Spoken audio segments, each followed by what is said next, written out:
اس پر اگلا جملہ دلیل ہے، اس لیے کہ پھر میرے مولا نے کہا ينحدر عن السيل ولا يرقى الي الطير، اس لیے میری حیثیت اس کیل کی سی ہے کہ جس کے گرد سارا نظام گھوم رہا ہے، اس لیے کہ علم کا سیلاب میری ذات سے ہو کر گزرتا ہے اور میری بلندی تک کسی کا طائر فکر پرواز کر ہی نہیں سکتا۔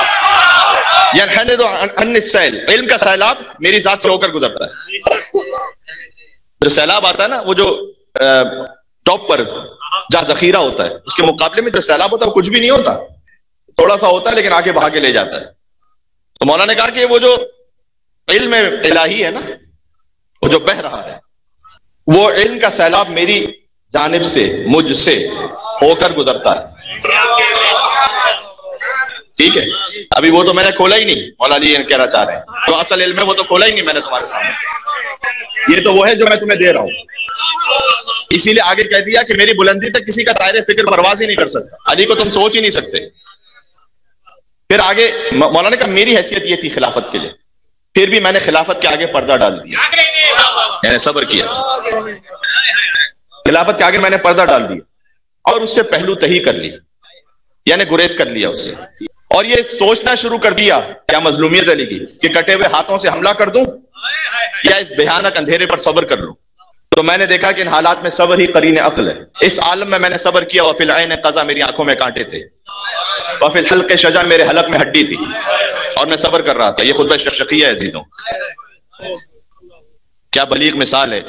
اگر حلق میں ایک روٹی کا بھی سخت حصہ پھنس جائے نا، ہم 2 سیکنڈ برداشت نہیں کر سکتے۔ علی کہہ رہے 25 سال میں نے ایسے صبر کیا کہ گویا میرے حلق میں ہڈی تھی، میں سیدہ کے قاتلوں کو اپنے سامنے دیکھ رہا تھا، میں غاصبین خلافت کو اپنے سامنے دیکھ رہا تھا، میری آنکھوں میں کانٹے تھے، حلق میں ہڈی تھی، میں نے صبر کیا، جبکہ میں جانتا ہوں کہ میری حیثیت خلافت کے لیے اس کیل کی سی ہے کہ جو چکی جس کے گرد گھومتی ہے۔ سبحان اللہ، یہ ہے علی ابن ابی طالب، سبحان اللہ۔ تو میں نے صبر کیا اور میں اپنی میراث کو لٹتے ہوئے دیکھ رہا تھا، یہاں تک کہ مولانا نے ترتیب بار اس میں بات کی ہے، خلافت اول پر، پھر دوم پر، پھر سیوم پر، یہاں تک کہ پہلے نے اپنا راستہ لے لیا، یعنی وہ دنیا سے چلا گیا اور خلافت کو اپنے بعد فلاں کے حوالے کر گیا، اور بے شک دونوں نے مل کر شدت سے اس کے تھنوں کو دھوہا ہے، یعنی یہ امیر المومنین کی مثال ہے۔ ذاتی منفعت کے لیے خلافت ان تھنوں سے دودھ حاصل ہونا چاہیے تھا جو امت کے لیے فائدہ مند ہو، انہوں نے شدت سے مل کر اس کے تھنوں کو دھوہا ہے۔ اور اب عالم یہ ہے کہ لغزشوں کی کثرت ہے اور معذرتوں کی بہتات ہے، اب تم یہاں تک پہنچ چکے ہو، اور اب اس خلافت کی حیثیت، کیفیت ایک سرکش اونٹنی جیسی ہے کہ مہار کھینچو، یعنی اگر کنٹرول کرنے لگے تو ناک زخمی ہو جائے، یہ میرے مولا کہہ رہے ہیں، اور ڈھیل دے دو تو مزید ہلاکتیں ہو جائیں۔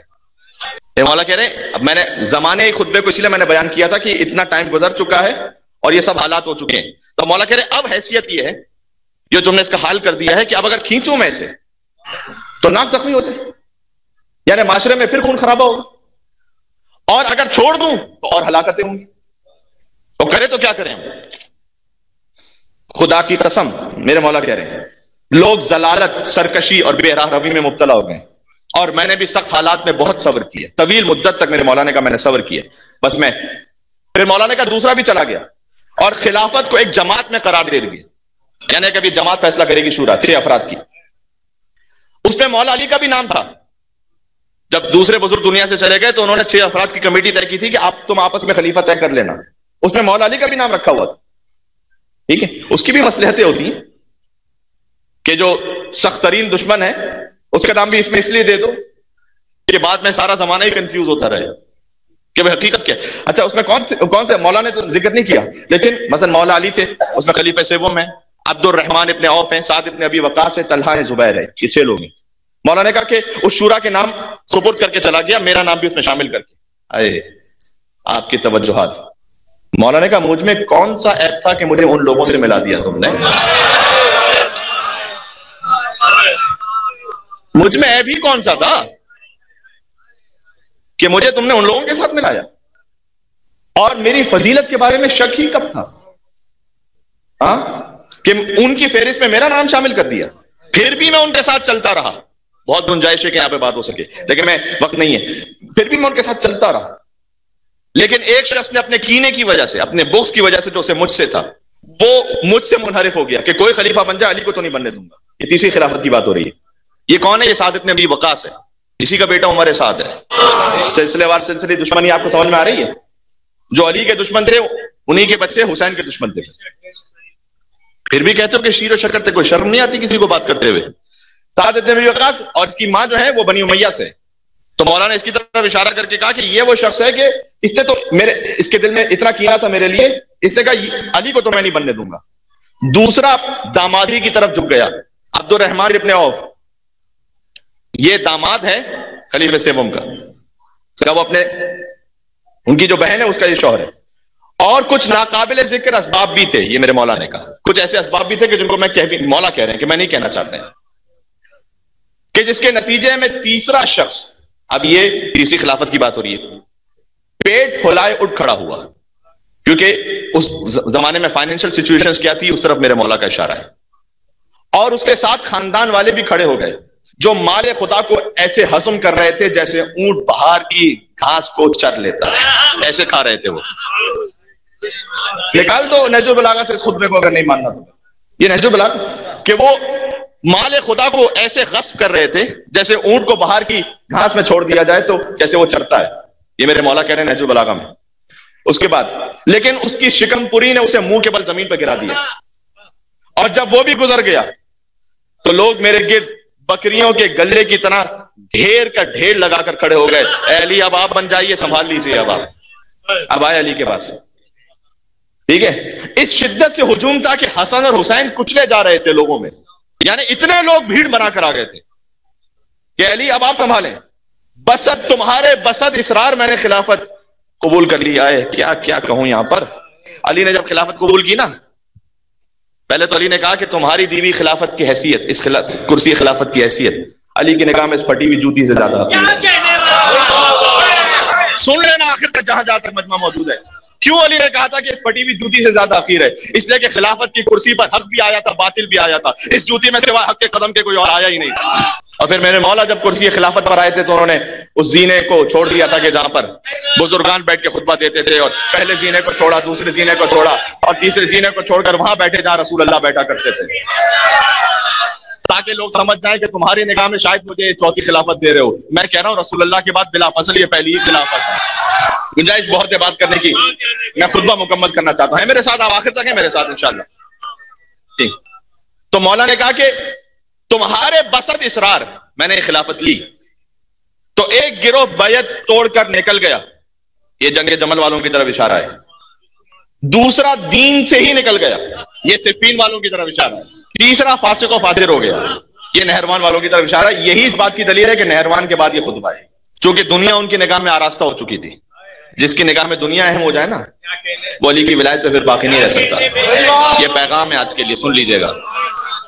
دنیا کی تعریف کر چکا ہوں، ہر وہ شے کہ جو آپ کو علی کے راستے سے ہٹا دے وہ دنیا ہے. آپ کا مال آپ کو علی کے راستے سے ہٹا دے وہ دنیا ہے. شہرت علی کے راستے سے ہٹا دے وہ دنیا ہے. میری ابا قبا اما مجھے علی کے راستے سے ہٹا دے وہ بھی دنیا ہے. ان لوگوں نے میری بیعت اس سے توڑی کہ ان کی نگاہ میں دنیا آراستہ ہو گئی تھی. کبھی بھی دنیا داری میں ایسا نہ مبتلا ہو جائے گا کہ اپنے دین کو چھوڑ دو، علی کی ولایت کو چھوڑ دو، حق کے راستے کو چھوڑ دو. یہ پیغام ہو گیا. علی کے خطبے سے بڑھ کے کوئی پیغام ہو نہیں سکتا. اس کی چمک دمک نے انہیں گمراہ کر دیا. اس خدا کی قسم، خطبہ مکمل کرو، جس نے دانے کو شگافتہ کیا اور ہر ذی روح کو خلق کیا. اگر لوگوں کا ہجوم نہ ہوتا اور انصار کی حجت نہ ہوتی اور اللہ نے اہل علم سے یہ عہد نہ لیا ہوتا کہ خبردار جو ظالم شکم پوری کرے یعنی کرپشن کرے، اشارہ مولا کا کسی کی طرف ہے، اور مظلوم اگر بھوکے رہیں تو چین سے نہ بیٹھنا. اگر اللہ نے مجھ سے عہد نہ لیا ہوتا، کیونکہ اللہ نے مجھ سے عہد لیا تھا کہ اگر وہ ظالم ظلم کر رہے ہیں اور مظلوم بھوکے رہنے پر چین سے تو بھوکے ہیں تو خبردار اے علی. گویا میں اب اس کو تشریح کر رہا ہوں کہ اللہ نے عہد لیا تھا کہ چین سے نہ بیٹھنا. اگر یہ عہد نہ لیا ہوتا تو میں خلافت کی رسی کو اسی کی گردن پر ڈال کر وہیں ہنکا دیتا آگے. اور جاؤ، اس اونٹ کا مجھ سے کیا کام ہے جس پر تمہارے لوگ بیٹھے، اس کا مجھ سے کیا کام ہے؟ خلافت کی رسی کو اسی اونٹ پر اسی کی گردن میں ڈال کر ہنکا دیتا میں اور آگے بڑھا دیتا. آخری جملہ ہے اور بہت اہم ہے، میرے ساتھ ہیں آپ. اگر اللہ نے یہ عہد نہ لیا ہوتا تو میں خلافت کی رسی کو اسی کی گردن میں ڈال کے ہنکا دیتا اور اسے آگے بڑھا دیتا. چونکہ خدا کی قسم تمہاری دنیا کی حیثیت علی کی نگاہ میں بکری کی چھینک سے بھی زیادہ حقیر ہے.